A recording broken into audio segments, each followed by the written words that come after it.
Assalamualaikum warahmatullahi wabarakatuh. Selamat malam. Saya Bambang Supriyadi mempresentasikan eh, framework berbasis Django dengan program yang sederhana, yaitu untuk edit, delete, maupun update yang kita kenal dengan float. Nah, pertama-tama kita harus membuat aplikasi ini mempunyai database. Database yang saya pakai itu adalah MySQL. Otomatis eh, untuk mengkoneksikan MySQL ini dengan Django kita, maka kita harus mempunyai aplikasi yang berbasis XAMPP. Pertama,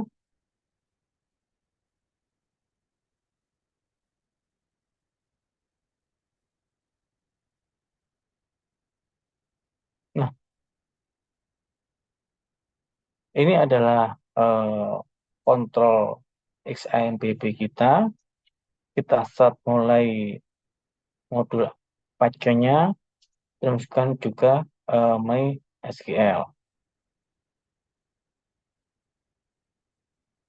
Nah, setelah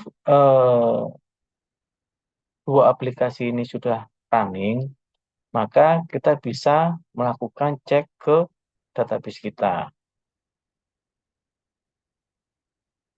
Nah, untuk mengetahui database kita bisa membuka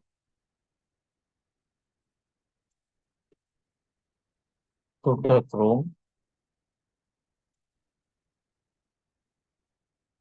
Saya buka dulu Google Chrome.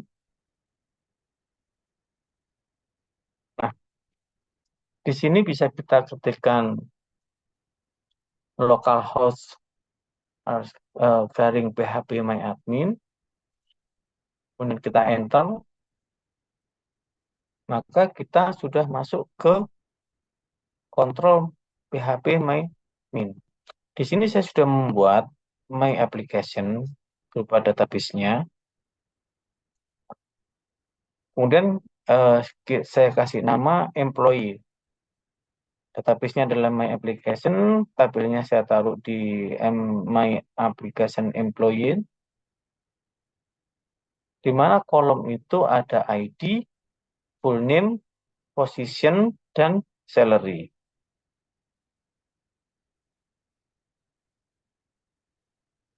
Di sini pun sebenarnya sudah saya masukkan juga beberapa data. Coba kita run dengan SQL-nya. Nah, di sini ada 4, yaitu bagus, yaitu posisinya sebagai HRI, kemudian Agus Setiawan, RND, salary-nya sekian, Yudi Agustinus, dan Bambang Sudarsono. Oke, ini adalah isi dari database kita. Kemudian kita balik lagi ke folder project kita. Nah, di project yang saya beri nama dengan project A ini, kita bisa membuka terminal.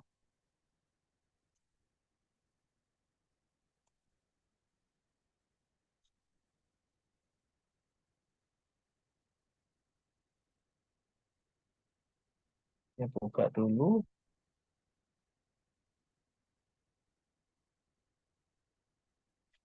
Nah, di terminal ini yang sudah terinstall Python dan Django, ini untuk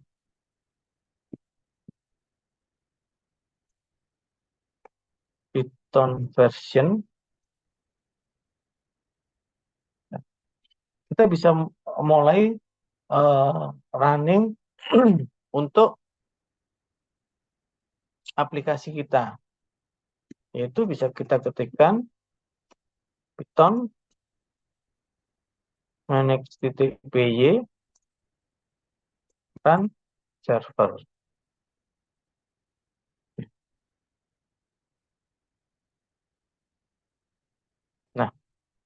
Di sini bisa kita lihat server kita sudah running. Nah, kita bisa langsung menuju HTTP localhost kita dengan kontrol plus klik.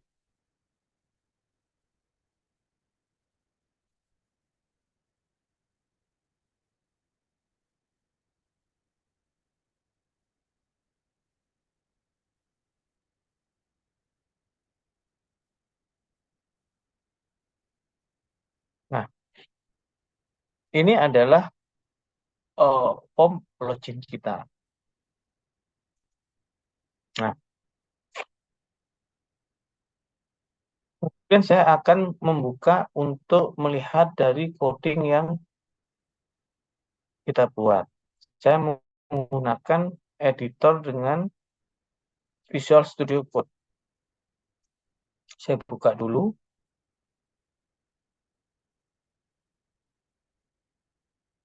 Visual Studio Code saya. Nah, ini adalah file dari yang sudah kita buat. Pertama-tama, saya akan menerangkan terkait dari setting. Nah, setting ini untuk menghubungkan antara program kita dengan database MySQL, maka kita bisa membuat coding di sini, yaitu dengan engine-nya adalah Django Database Backend MySQL. Nah, namanya adalah tabel yang kita buat tadi, MyApp atau MyApps. Dengan user dan password ini standar ya, MySQL, yaitu usernya root, passwordnya blank atau kosong. Hostnya kita pakai adalah localhost dengan port 3306. Sehingga nanti aplikasi kita langsung bisa terkoneksi dengan database kita. Ini adalah coding untuk connection dari database kita. Kemudian untuk yang pertama, untuk menampilkan URL itu kita coding di URL.py. Nah, di sini akan setelah kita import, maka path itu ini adalah view-nya untuk my login. Saya akan menerangkan pertama adalah my login. Nah, view my apps login ini itu adalah seperti yang kita lihat tadi. Oh, sorry.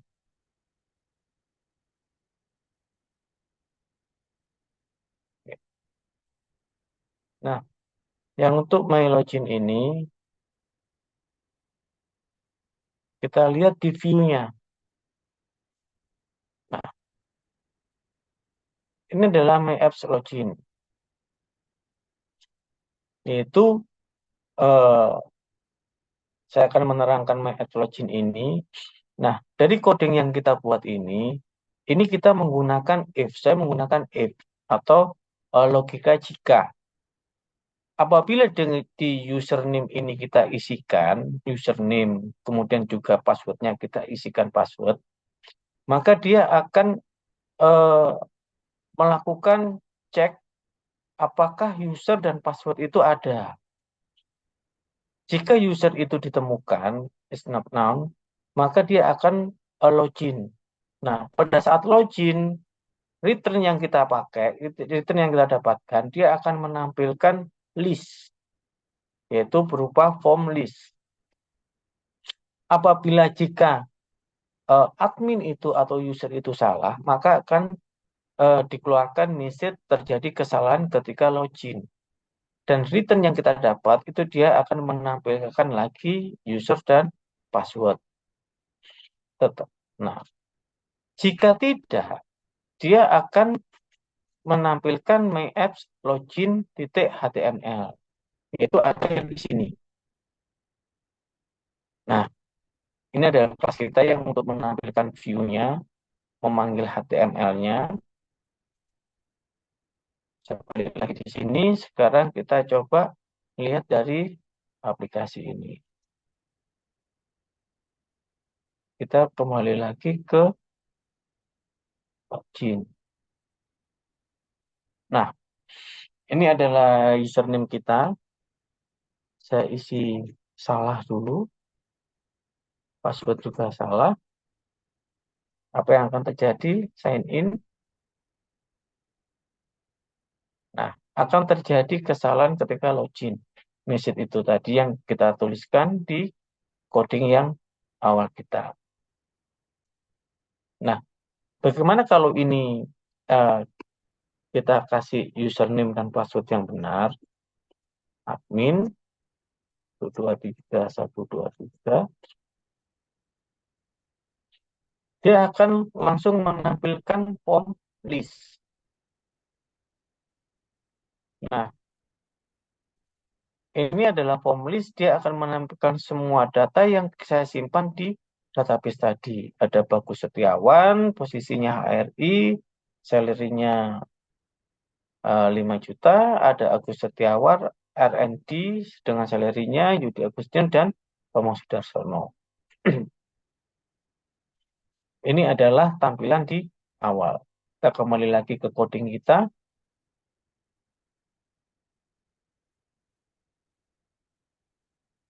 Nah, ini adalah my apps list-nya tadi, yaitu dia mengambil employee dari data employee yang kita tadi dengan objeknya adalah all. Nah, yang ditampilkan itu adalah my apps list titik html. Ini untuk codingnya. List titik html. Yaitu di sini di tabel itu akan menampilkan employee full name, employee position, dan employee salary. Ada di sini. Oke, itu adalah untuk menampilkan data. Kita kembali lagi ke view URL. Nah, di sini ada my apps titik form. My apps titik form ini sebenarnya adalah form untuk menambahkan data. Data bisa kita tambahkan dengan menampilkan my apps form. View-nya itu ada di sini, my apps form. Jadi metode yang digunakan itu adalah post, kemudian dia ada employee form. Jika valid, dia langsung melakukan save. Setelah dia save, akan meredirect lagi menampilkan uh, halaman berupa list yang kita buat tadi. Oke, coba kita praktekkan di aplikasinya. Nah, kita tambah data. Nah, ini adalah inputan datanya. Kita kita tambahkan datanya adalah Bambang Supriyadi, posisinya sebagai manajer. Kemudian salary-nya kita kasih,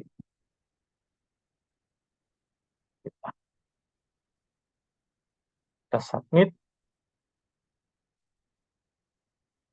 Nah, maka setelah submit itu, save itu berhasil, maka di sini akan langsung menampilkan apa namanya, tabel list lagi. Di sini sudah tertera Bambang Supriyadi, yaitu manajer, posisinya dan gajinya adalah yang kita isikan tadi. Oke, itu adalah untuk penambahan data. Kita bahas lagi terkait coding yang lainnya. Nah, setelah data itu ditambahkan, kita juga bisa melakukan edit. Nah, view-nya itu ada di my apps titik edit. Dia akan merujuk ke view titik PY ini. Kita cari yang edit. Nah, di edit ini semua akan ditampilkan dulu. Kemudian dia juga akan membaca di employee ini dan menampilkan dari my apps edit titik html. Ini dia akan menampilkan di sini. Nah, ini untuk CSS-nya sama. Formnya itu yang ditampilkan juga ada full name, position, dan salary. Plus satu ini adalah yang untuk mengidentifikasi dari ID-nya. Karena yang data yang akan kita edit, kita harus bisa menghandle dari ID itu berapa. Sehingga pada saat terjadi edit, tidak semua data diedit, tapi sebagai key-nya itu adalah ID yang kita pegang. Nah, makanya di sini ada My Apps Edit Form. Maka dia akan mengambil get dari ID-nya. ID adalah di tabel kita tadi, itu adalah yang sebelah kiri. Itu di edit. Setelah dia mendapatkan ID-nya, kemudian dia akan melakukan metodenya yang kita gunakan adalah post.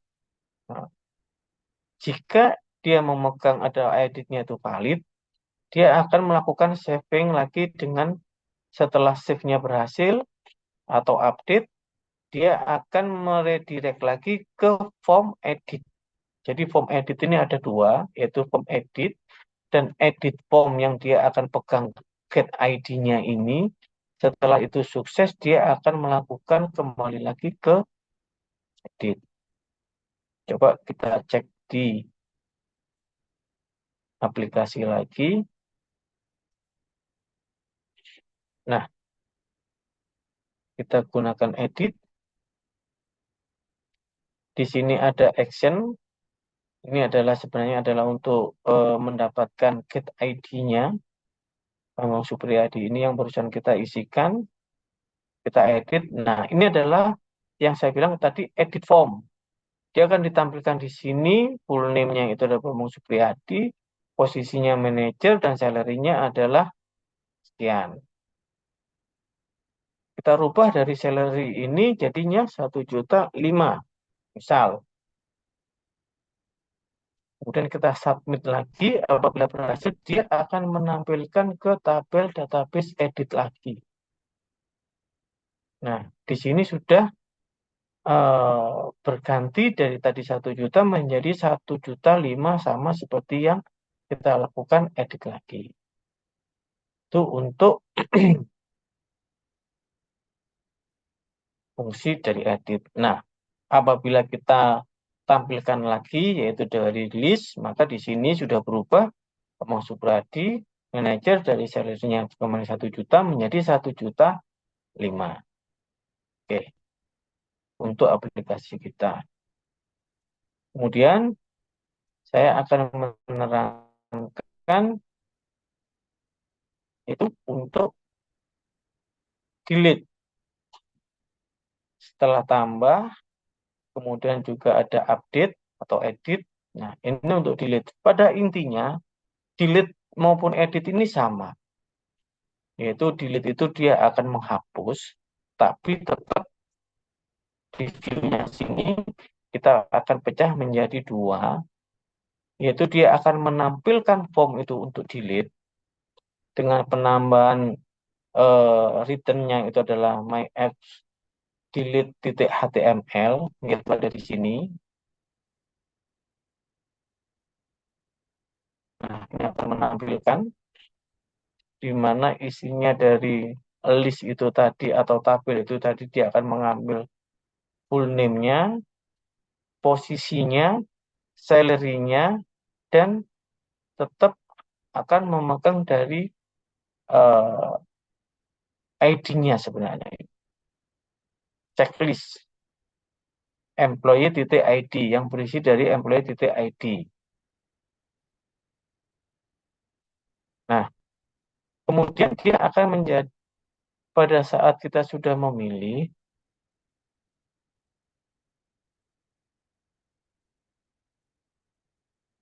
ini delete. Nah, di sini tetap dia akan membutuhkan atau get ID dari data yang akan kita delete. Setelah dia mendapatkan ID itu akan dilakukan proses delete. Kemudian dia akan apabila dia berhasil setelah melakukan delete, dia akan diredirect lagi ke form yang bernama delete. kita cek lagi untuk aplikasinya. Nah, hapus data. Nah, actionnya itu ada di sini.